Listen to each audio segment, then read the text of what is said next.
Hey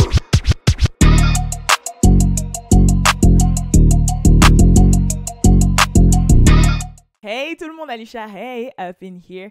Let's go pour une émission spéciale. Je vous ai dit qu'elle arrivait celle-là. Je vous ai dit qu'elle arrivait parce que le premier jour du procès de Megan Thee Stallion et Tory Lanez, c'était le 12 décembre, donc c'était hier. Il a eu lieu et on a eu le compte-rendu de la première journée de procès. Donc ça va être une émission spéciale que sur ça parce que je crois qu'il y a tellement d'informations. Et il faut tellement que je vous mette ça au clair et que ce soit structuré que ça va, ce podcast, ce WhatsApp Pod va porter que sur ça. Voilà.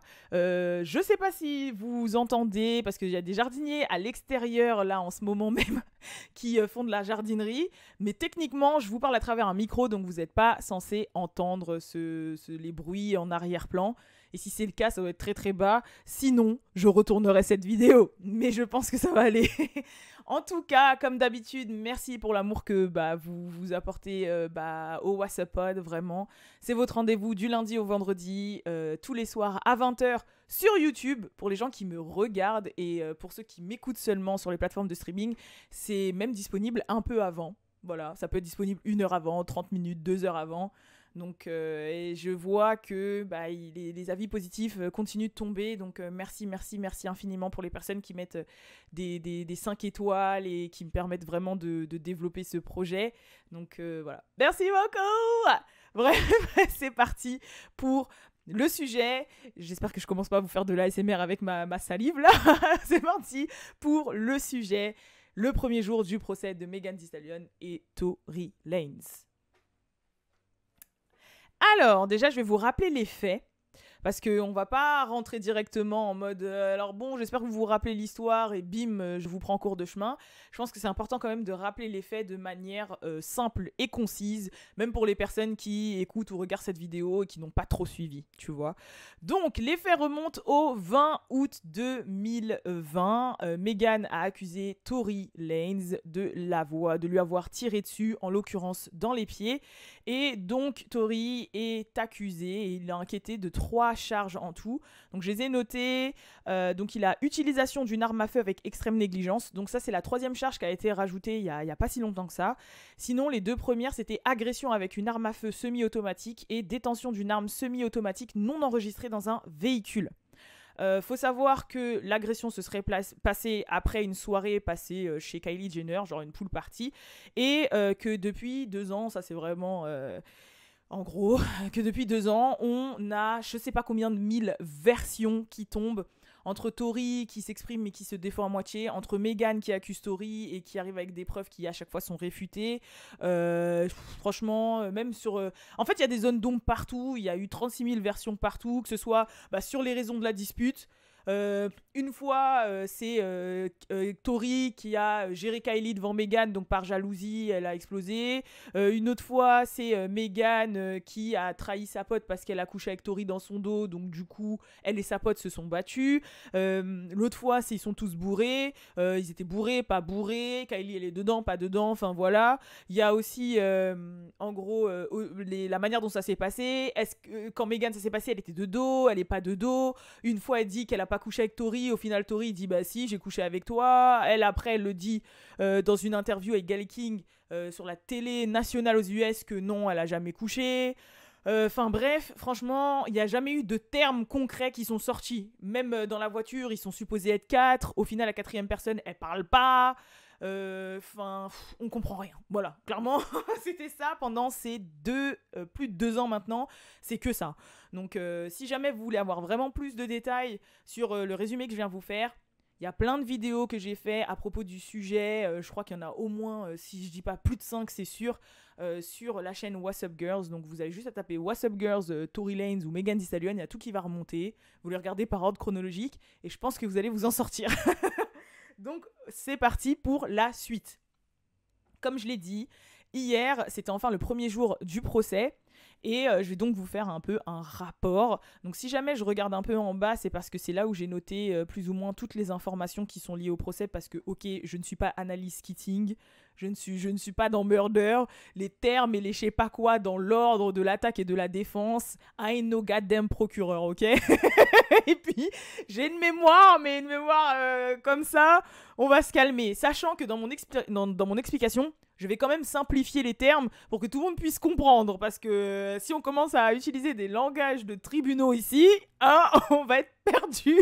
Donc, je vais parler comme d'hab, comme si vous étiez mes potes. C'est simple, voilà. Donc, ça a eu lieu hier. Comme dans tout procès, il y a deux parties. Il y a la partie de l'attaque, donc ceux qui accusent, donc la partie de Meghan, si vous voulez. Bon, après, c'est aussi la partie du procureur, ou de l'État, parce que, enfin voilà, la partie de l'attaque. Et vous avez la partie de la défense, donc en l'occurrence, le présumé accusé qui se défend, donc Tory, voilà. Pour le moment, c'est un peu clair.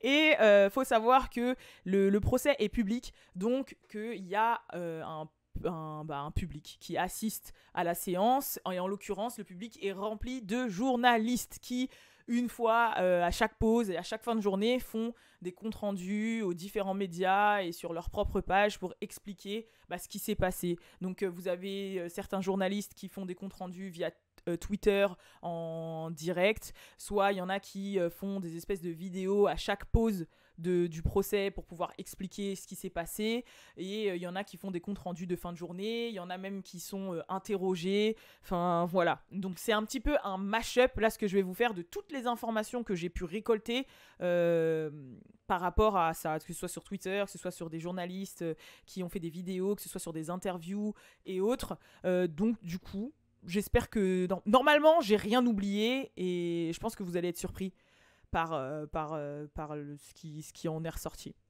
Donc, faut savoir que la plupart des journalistes qui ont assisté du coup au premier jour de procès ont quasiment tous eu la même réaction, qui était que en fait, quand au départ ils ont entendu la version, les arguments du côté de Meghan, enfin de l'attaque, ils étaient tous d'emblée en mode ouais bon l'histoire va être simple. Tory il est coupable, vas-y c'est bon, tu vois. Parce que forcément le procès il a été ouvert par le côté de l'attaque, du côté de Megan Thee Stallion. Et au final, il se trouve que quand la défense s'est exprimée, donc quand le côté de Tory s'est exprimé, et en fait, ils ont foutu la merde. Et là, la plupart des gens, le jury, les gens qui ont assisté au procès se sont dit « Ah ouais, en fait, non, c'est pas aussi simple qu'on ne le croit. » Et il se peut qu'en fait, ils s'en sortent, tu vois, et que l'attaque là, en vrai, c'est flou, c'est pas trop ça. Donc là, je vais rentrer dans les détails. On va commencer déjà par les arguments du côté de Meghan. On va rentrer dans les arguments du côté de l'attaque. Donc, faut savoir que pour eux, les arguments qu'ils ont mis en avant pour du coup faire en sorte que Tory soit inquiété, c'était dans les faits, c'était un peu simplet en fait, moi, de ce que j'ai compris.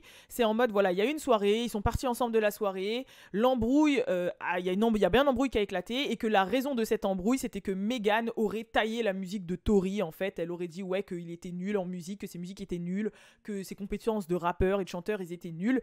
Et du coup, lui, son ego, il aurait été touché. Et résultat, il lui aurait tiré dessus en disant Dance Bitch, là, le truc Dance Bitch, il aurait tiré dans le sol, au niveau de ses pieds. Et Meghan, après, une fois à l'hôpital, le médecin aurait retiré 3 fragments de balles de ses pieds.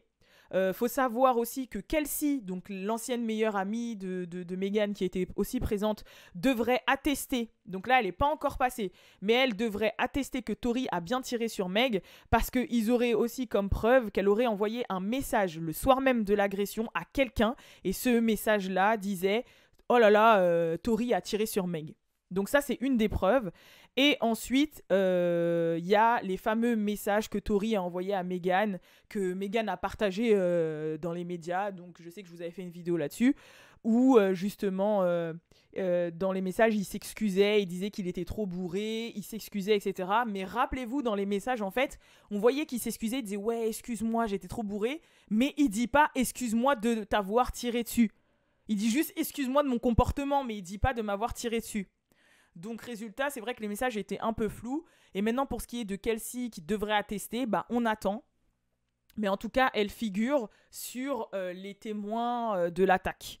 Et à ce qui paraît, elle aurait... Ouh, désolé, petit réveil. Mais en tout cas, elle aurait ce fameux message comme quoi, le soir même, elle enverrait à quelqu'un, purée, Tori a tiré sur Meghan. Donc ça, c'est les seuls arguments pour le moment de l'attaque. Faut savoir. Franchement, ils nous ont rien appris. C'était très vague, c'était voilà, à part peut-être la raison de l'altercation qui franchement je la trouve éclatée au sol, je peux vous dire, genre s'ils se sont embrouillés pour ça, après s'ils étaient bourrés c'est possible, et franchement l'ego de Tori on sait qu'il en a un gros je pense, mais franchement c'est la raison, c'est parce que Meghan elle a dit hey, ta musique elle est éclatée et le mec il, il lui a tiré dessus, voilà, mais sinon c'est très vague on va dire. Mais c'est en résumé sur quoi l'attaque, le côté de Meghan se base pour confirmer l'implication de Tori. Maintenant, le truc, c'est que vous allez penser quoi? Que Tori, il allait pas se défendre. Et à ce qui paraît, le résumé de ce que j'ai pu ressentir quand les journalistes ils ont fait le compte rendu du tribunal, c'est que la défense de Tori a exterminé l'attaque. Il y a même un journaliste qui a dit que l'avocat de Tori il était excellent, que le ressenti c'était que le juge était très juste, que ça se voit que c'était pas un juge qui avait un côté ou un autre, qui était très à l'écoute et tout, mais qu'il avait vraiment fait le constat que l'avocat de Tori était excellent en fait, et que franchement pour un premier procès Tori ressortait plus ou moins ça ressortait à son avantage. Donc à vous de me dire selon vous par rapport à ce que je vais vous expliquer là, ce que la défense a dit en réponse par rapport à ce que l'attaque a dit, que le côté de Meg a dit, et vous allez me dire dans les commentaires pour les personnes qui me regardent sur YouTube ce que vous pensez. Donc déjà, le premier fait que la défense a mis en évidence, c'était que la défense aurait un témoin oculaire qui aurait vu Kelsey et Meghan en train de se battre. Donc, faut savoir que ce témoin va sûrement passer à la barre et que la défense a un témoin qui était là, un témoin donc qui a vu la scène et qui, lui, atteste avoir vu non pas Tori et Meghan se battre ou Meghan sortir de la voiture, mais aurait vu Kelsey et Meghan en train de se battre. Faut savoir que Kelsey était assise, ils ont aussi mis en avant que Kelsey était assise sur la place avant du véhicule et c'est la place où l'arme à feu se trouvait. Faut aussi savoir, et ça c'est un fait, c'est-à-dire que c'est ce sur quoi ils basent leur défense, mais c'est des choses qui ont été prouvées, que Kelsey a été testée positive pour résidus de poudre sur elle, et que Tori aussi a été testé positif pour résidus de poudre sur lui. Donc les deux, quand après les faits, ils ont été amenés au commissariat, ils ont fait des relevés d'empreintes, des relevés sur eux, etc. Et ils ont été testés positifs pour résidus de poudre, parce que quand vous tirez avec une arme, y a de la poudre quoi, comme les pirates là, la poudre à canon, tout ça là, c'est comme si c'était un petit canon, une arme à feu, et du coup il y a des résidus de poudre. Et que après, pour se défendre, ils ont dit il faut savoir que du coup la poudre c'est volatile et que à partir du moment où tu es dans un endroit confiné comme une voiture à côté de quelqu'un qui tire, forcément les résidus de poudre vont se retrouver aussi sur la personne à côté. Résultat, ça peut être autant Kelsey que Tori, parce que les deux étaient à l'avant, que l'arme a été retrouvée à l'avant, à l'endroit où Kelsey était assise, et que les deux ont été testés positifs aux résidus de poudre. Ensuite, l'autre chose qu'ils ont mis en avant, c'était que la raison... non, avant de passer, excusez-moi, je m'embrouille. L'autre chose qu'ils ont mis en avant, c'était qu'ils sont partis de chez Kylie parce que, en fait, Tori était dans la piscine avec Kylie et que Meghan et Kelsey avaient ressenti que Tori était en train de flirter avec Kylie, ce qui les aurait énervés. Et comme ils étaient un petit peu pompettes, il a commencé à avoir une embrouille. Et Kylie, elle a dit c'est bon, elle a carrément arrêté la musique et elle a dit il serait temps pour vous que vous partiez parce que là, ça vous commencez à partir en couille. Donc ce serait ça la réelle raison et la tension aurait commencé à ce moment-là. Faut savoir, et je le répète, que Kylie et Corey Gambles, là, son stepdad, là, le mec de Kris Jenner, figurent sur les témoins qui devraient passer à la barre dans les prochains jours. Et au final, déjà, si Corey Gambles, là, je sais pas quoi, et Kylie Jenner disent que ça s'est vraiment passé comme ça, ce que l'attaque a dit avant, du style ouais, ils sont partis ensemble et ça a explosé parce qu'il a dit que sa musique elle était à chier. Voilà, déjà ça commence à être un petit peu chelou cette histoire. Et ça correspond plus ou moins à ce qu'on disait dans les versions précédentes, dans les autres vidéos que j'ai pu donner. Donc il y a ça. Ensuite, autre point, c'est que le point de départ du coup de l'embrouille n'était pas que Meghan elle ait clashé Tori, mais que en fait Tori aurait chauffé la tête de Kelsey en disant ouais, pourquoi là t'as le dos de Meghan dans cette situation? Parce que je rappelle, Meghan et Kelsey auraient été énervés que Tori flirte avec Kylie dans la piscine. Les deux meufs auraient été agacées par cette situation. Et du coup, Kelsey, elle aurait soutenu Meghan quand Meghan s'est embrouillée et s'est énervée quand elle aurait vu Tori en train de flirter avec Kylie. Et une fois dans la voiture, Tori, il aurait chauffé la tête de Kelsey en disant « Ouais, pourquoi t'as son dos à elle? Pourquoi tu la soutiens? Alors que à chaque fois que tu gères un mec, elle passe derrière toi, dans ton dos, tout le temps. Moi, j'ai couché avec toi en premier et après, c'est elle qui a couché avec moi. Et c'était pareil pour Ben Simon et DaBaby. Tu les as d'abord fréquentés, tu as d'abord couché avec eux et elle a couché avec eux dans ton dos. Il faut savoir qu'à ce moment-là, Kelsey n'était pas au courant. C'est-à-dire que Tori, il a drop les bombes sur Kelsey dans la voiture à ce moment-là en disant « Hé meuf, ta poteau là que tu soutiens, je couche avec en fait. Toi, tu crois qu'on est ensemble, qu'on a une relation ou que vas-y, j'ai couché qu'avec toi, mais en fait, ta meilleure pote, elle couche avec moi dans ton dos.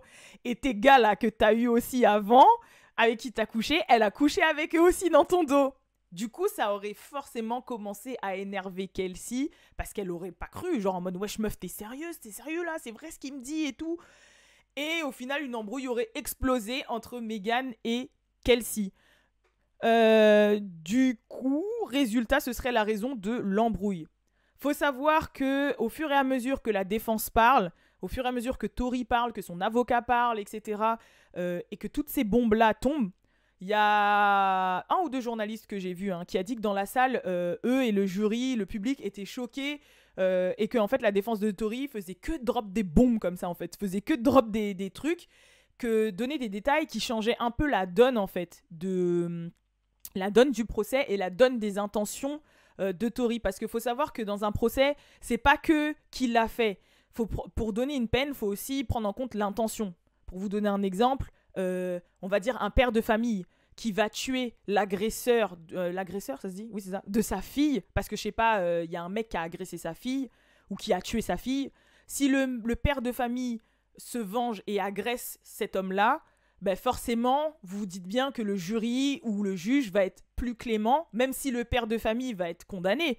Mais ils vont forcément être plus cléments parce que sa motivation à faire du mal à ce gars, il y a une excuse. Tu vois, aux yeux de la loi, le père de famille doit quand même être condamné parce que voilà, c'est pas l'anarchie, on n'agresse pas qui on veut comme on veut, mais quand même, c'est plus ou moins excusable. Donc l'intention est importante. Et là, en fait, ce que ça dit, c'est que même si au final, si jamais là, ce que la défense dit, il faut savoir qu'à chaque fois que la défense dit quelque chose, il y a des preuves qui accompagnent, mais si ce que la défense dit est vrai, déjà, ça donne un peu des circonstances atténuantes par rapport à la situation et en mode que ça met en avant le fait que Meghan, elle est sneaky un peu. Qu'elle n'est pas non plus toute blanche, qu'elle est un peu sneaky, qu'au final, l'embrouille entre Kelsey et Meghan, c'est recevable, etc. Donc, c'est pour ça que là, il faut savoir que dans un procès, après, c'est le jury aussi qui donne son verdict. Donc, en fonction de ce que le jury écoute, si jamais ils disent « Ah ouais, non mais en vrai, elle abuse aussi, frérot, pourquoi elle a fait ça ?» ça peut faire basculer la balance. Moi, je vous dis ça et je dis ça, je dis rien. Donc, ça fait que ça a souligné que le fight était bien entre Meghan et Kelsey et non pas entre Tori et Meghan comme on l'a tous pensé. Faut savoir aussi qu'une des raisons pour laquelle l'attaque était un petit peu en dessous de la défense, c'est parce que, comme je vous ai dit, forcément, le côté de Meghan, c'est eux qui ont ouvert le bal avec un premier grand discours qui exprimait les faits et exprimait leur version.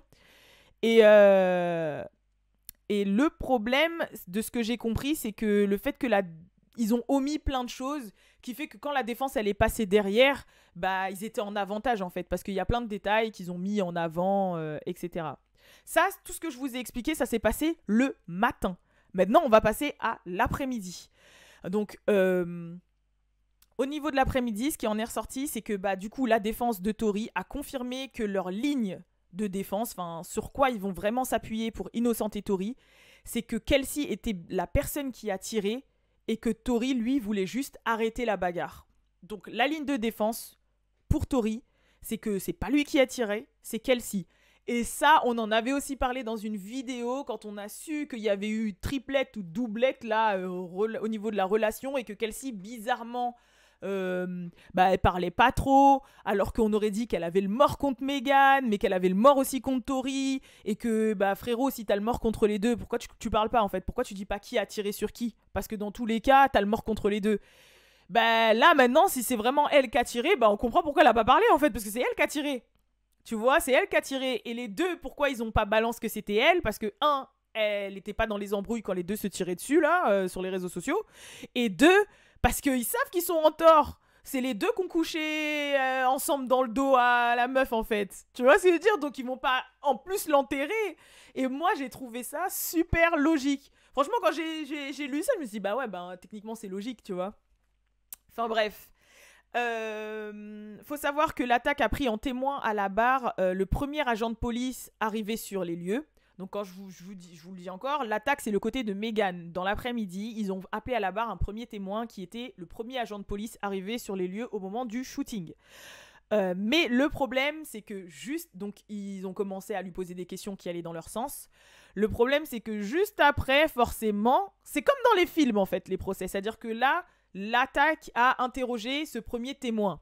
Enfin, le témoin, le policier là. Mais après, c'est au tour de la défense. Donc, c'est au tour de l'avocat de Tory d'aller poser des questions à ce fameux agent de police. Et il faut savoir qu'il a démonté, en gros, il a démantelé le témoignage de l'agent de police en 2-2. En disant que, bah, ce qu'il a démontré, parce que je vais pas vous refaire la scène en mode Alice Keating, mais en fait, ce qui en est ressorti quand il l'a démantelé, c'est que le policier ne pouvait pas dire exactement où s'est trouvé le sang, les preuves, etc. Parce que au moment où ça s'est passé, la police a oublié de faire les marquages au sol, de prendre certaines photos et les mesures, genre en mode, vous savez, comme sur une scène de crime. Là où se situe la voiture, là où se situe l'arme à feu, la distance entre les bris de verre, la distance entre où se trouvait Meghan, la distance entre les premières taches de sang, etc. C'est des choses qu'il faut prendre en compte. Parce qu'après, quand vous voulez faire une restitution, si jamais le gars qui tire, il est à 30 mètres, c'est pas pareil que quand le gars tire et il est à 1 mètre. Vous vous doutez bien. Faut prendre en compte la taille de la personne, la longueur de son bras, s'il était dans la voiture, en dehors de la voiture, la distance, dans quel sens sont partis les éclaboussures de sang, s'ils sont allés à droite, à gauche, en bas, en l'air, où se sont trouvés les débris de glace, est-ce qu'ils étaient un peu plus loin, est-ce qu'ils étaient proches de la voiture, enfin tout ça. Et en fait, la police n'a pas fait ça. Et du coup, la défense de Tory a dit tout ce que vous dites là, c'est pas recevable parce que vous avez rien qui appuie, vous êtes au courant de rien en fait.